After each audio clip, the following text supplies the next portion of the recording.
governments escalate tensions in the already volatile Straits of Hormuz, and China and Russia begin openly questioning Washington's interference in their internal politics, the world remains on a knife edge of military tension. Far from being a dispassionate observer of these developments, however, the media has in fact been central to increasing those tensions and preparing the public to expect a military confrontation. This is the GRTV Backgrounder for Global Research TV. As the drums of war begin to beat once again in Iran, Syria, the South China Sea, and other potential hotspots and flashpoints around the globe, concerned citizens are asking how a world so sick of bloodshed and a population so tired of conflict could be led to this spot once again. To understand this seeming paradox, we must first understand the centuries-long history of how media has been used to whip the nation into wartime frenzy, dehumanize the supposed enemies, and even to manipulate the public into believing in causes for war that, decades later, were admitted to be completely fictitious.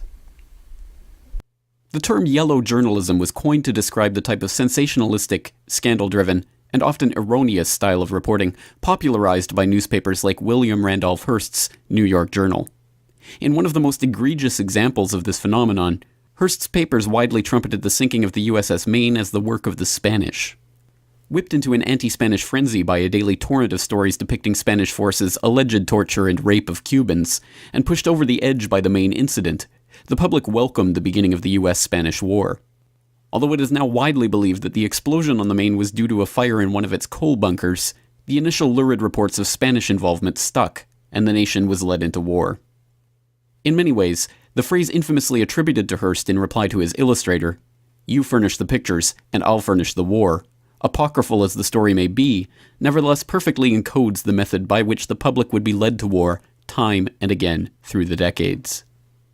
The US was drawn into World War I by the sinking of the Lusitania, a British ocean liner carrying American passengers that was torpedoed by German U-boats off the coast of Ireland, killing over 1,000 of its passengers. What the public was not informed about at the time, of course, was that just 1 week before the incident, then First Lord of the Admiralty Winston Churchill had written to the President of the Board of Trade that it was most important to attract neutral shipping to our shores, in the hopes especially of embroiling the United States with Germany. Nor did reports of the attack announce that the ship was carrying rifle ammunition and other military supplies. Instead, reports once again emphasized that the attack was an out-of-the-blue strike by a maniacal enemy, and the public was led into war. The US involvement in World War II was likewise the result of deliberate disinformation. Although the Honolulu Advertiser had even predicted the attack on Pearl Harbor days in advance, the Japanese naval codes had already been deciphered by that time, and that even Henry Stimson, the US Secretary of War, had noted in his diary the week before that he had discussed in a meeting with Roosevelt how we should maneuver them, the Japanese, into the position of firing the first shot without allowing too much danger to ourselves. The public were still led to believe that the Pearl Harbor attack had been completely unforeseen. Just last month, a newly declassified memo emerged showing that FDR had been warned of an impending Japanese attack on Hawaii just 3 days before the events at Pearl Harbor. Yet the history books still portray Pearl Harbor as an example of a surprise attack. In August 1964, the public was told that the North Vietnamese had attacked a US destroyer in the Gulf of Tonkin on 2 separate occasions. The attacks were portrayed as a clear example of communist aggression, and a resolution was soon passed in Congress authorizing President Johnson to begin deploying US forces in Vietnam. In 2005, an internal NSA study was released concluding that the second attack, in fact, never took place. In effect, 60,000 American servicemen and as many as 3 million Vietnamese, let alone as many as 500,000 Cambodians and Laotians, lost their lives because of an incident that did not occur anywhere but in the imagination of the Johnson administration and the pages of the American media. In 1991, the world was introduced to the emotional story of Naria, a Kuwaiti girl who testified about the atrocities committed by Iraqi forces in Kuwait. While I was there, I saw the Iraqi soldiers come into the hospital with guns. They took the babies out of the incubators, took the incubators and left the children to die on the cold floor. It was horrifying. What the world was never told was that the incident had in fact been the work of a public relations firm, Hill and Knowlton, and the girl had actually been the daughter of the Kuwaiti ambassador. The public was whipped into a frenzy of hatred for the Hussein regime, not for the documented atrocities that it had actually committed on segments of its own population, with weapons supplied to them by the United States itself, but on the basis of an imaginary story told to the public via their televisions, orchestrated by a PR firm. In the lead up to the war on Iraq, the American media infamously took the lead in framing the debate about the Iraqi government's weapons of mass destruction not as a question of whether or not they even existed, but as a question of where they had been hidden and what should be done to disarm them. The New York Times led the way with Judith Miller's now infamous reporting on the Iraqi WMD story, now known to have been based on false information from untrustworthy sources, but the rest of the media fell into line, with the NBC Nightly News asking what precise threat Iraq and its weapons of mass destruction posed to America, and Time debating whether Hussein was making a good faith effort to disarm Iraq's weapons of mass destruction. Reports about chemical weapons stashes were reported on before they were confirmed, although headlines boldly asserted their existence as indisputable fact. We now know that the stockpiles did not exist, and the administration premeditatedly lied the country into yet another war. But the most intense opposition the Bush administration ever received over this documented war crime was some polite correction on the Sunday political talk show circuit. Well, let me just ask you this. If they did not have these weapons of mass destruction, though, granted all of that is true, why then did they pose an immediate threat to us, to this country? You and a few other critics are the only people I've heard use the phrase immediate threat. I didn't. The president didn't. And it's become kind of folklore that that's what's happened. The president went... You're saying that nobody in the administration said that? I can't speak for nobody and everybody in the administration and say nobody said Vice that. President didn't say that? If you have any citations, I'd like to see them. We have one here. It says, some have argued that this is you speaking, some have argued that the nuclear threat from Iraq is not imminent, that Saddam is at least 5 to 7 years away from having nuclear weapons. I would not be so certain. And close to imminent. Well, I've tried to be precise and I've tried to be accurate. No terrorist state poses a greater or more immediate threat to the security of our people and the stability of the world than the regime of Saddam Hussein in Iraq. My view of the situation was that he had, we believe, the best intelligence that we had and other countries had. Remarkably, the public at large has seemingly learned nothing at all from all of these documented historical manipulations. If anything, the media has become even bolder in its attempts to manipulate the public's perceptions, perhaps emboldened by the fact that so few in the audience seem willing to question the picture that is being painted for them on the evening news.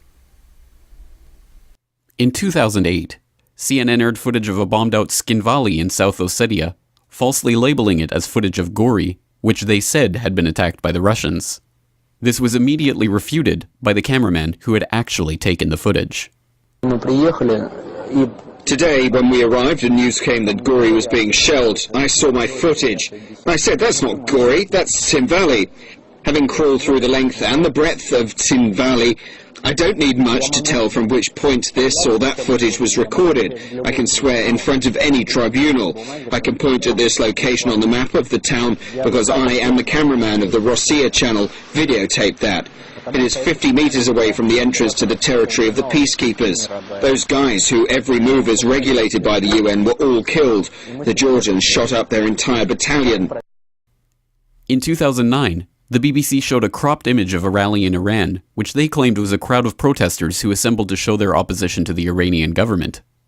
An uncropped version of the same photograph displayed on the LA Times website, however, revealed that the photo in fact came from a rally in support of Ahmadinejad. In August of 2011, the BBC ran footage of what they claimed was a celebration in Tripoli's Green Square. When sharp-eyed viewers noticed that the flags in the footage were in fact Indian flags, the BBC was forced to admit that they had accidentally broadcast footage from India instead of Tripoli.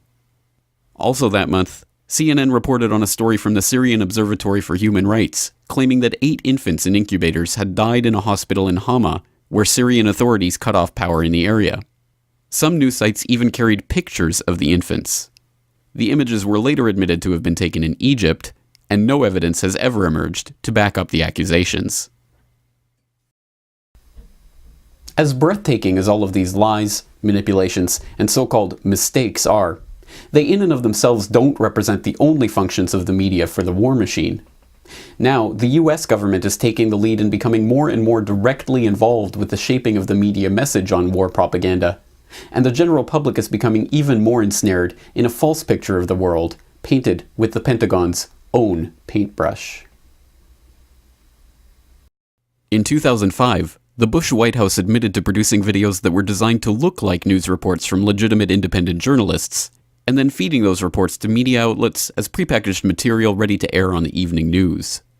When the Government Accountability Office ruled that these fake news reports in fact constituted illegal covert propaganda, the White House simply issued a memo declaring the practice to be legal.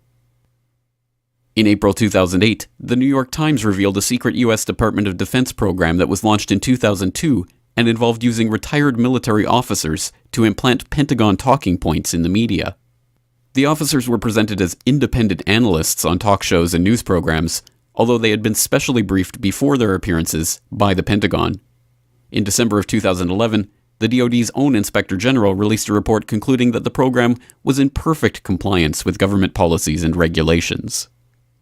Earlier this year, it was revealed that the US government had contracted with HB Gary Federal to develop software that created fake social media accounts in order to steer public opinion and promote propaganda on popular websites. The federal contract for the software sourced back to the MacDill Air Force Base in Florida. As the vehicle through which information from the outside world is captured, sorted, edited, and transmitted into our homes, the mass media has the huge responsibility of shaping and informing our understanding of events to which we don't have first-hand access. This is an awesome responsibility in even the most ideal conditions, with diligent reporters guided by trustworthy editors doing their level best to report the most important news in the most straightforward way. But in a media landscape where a handful of companies own virtually all of the print, radio, and television media in each nation, the only recourse the public has is to turn away from the mainstream media altogether. And that is precisely what is happening. As study after study and report after report has shown, the death of the old media has accelerated in recent years, with more and more people abandoning newspapers and now even television as their main source of news. Instead, the public is increasingly turning toward online sources for their news and information, something that is necessarily worrying for the war machine itself, a system that can only truly flourish when the propaganda arm is held under monopolistic control. But as citizens turn away from the New York Times and toward independent websites, many run and maintained by citizen journalists and amateur editors, the system that has consolidated its control over the mind of the public for generations seems to finally be showing signs that it may not be invincible. Surely this is not to say that online media is impervious to the defects that have made the traditional media so unreliable, quite the contrary. But the difference is that online, there is still for the time being relative freedom of choice at the individual level. While internet freedom exists, individual readers and viewers don't have to take the word of any website or pundit on any issue. They can check the source documentation themselves, except, perhaps not coincidentally, on the websites of the traditional media bastions, which tend not to link source material into documentation in their articles. Hence the SOPA Act, Protect IP, the US government's attempts to seize websites at the domain name level, and all the other concerted attacks we have seen on internet freedoms in recent years. Because ultimately, an informed and engaged public is far less likely to go along with wars waged for power and profit. And as the public becomes better informed about the very issues that the media has tried to lie to them about for so long, they realize that the answer to all of the mainstream media's war cheerleading and blatant manipulation is perhaps simpler than we ever suspected. All we have to do is turn them off.